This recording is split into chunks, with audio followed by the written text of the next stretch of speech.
ஆமையும். ஒரு அழகான காட்டுக்குள்ள முயலும் ஆமையும் வாழ்ந்து கொண்டு இருந்தன. முயல் தன்னை பற்றி பெரியதாக நினைத்து கொண்டு மற்ற விலங்குகளிடம் மரியாதையின்றி நடந்து வந்தது.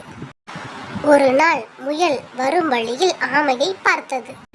துள்ளி குதித்து ஓடுவேன், தாவி குதித்து ஓடுவேன், என்னை எவராலும் வெல்ல முடியாது.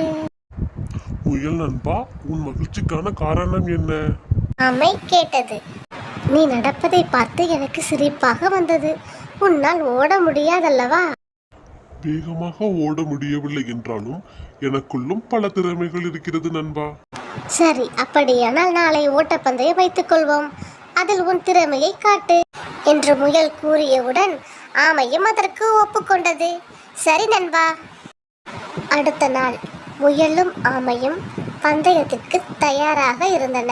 போட்டி ஆரம்பித்தவுடன் முயல் ஆமையை முந்திக் கொண்டு வேகமாக ஓட ஆரம்பித்தது.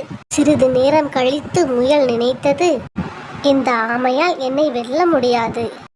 சிறிது நேரம் ஓய்வெடுத்துவிட்டு பிறகு பந்தயத்திற்கு செல்லலாம் என்று நினைத்த முயல் மரத்தின் அடியில் படுத்து நன்றாக தூங்கிவிட்டது. இதற்கு இடையில் ஆமை தனது வெற்றியை மட்டுமே கவனமாக கொண்டு மெதுவாகவும் அமைதியாகவும் தனது இலக்கை நோக்கி சென்று கொண்டிருந்தது.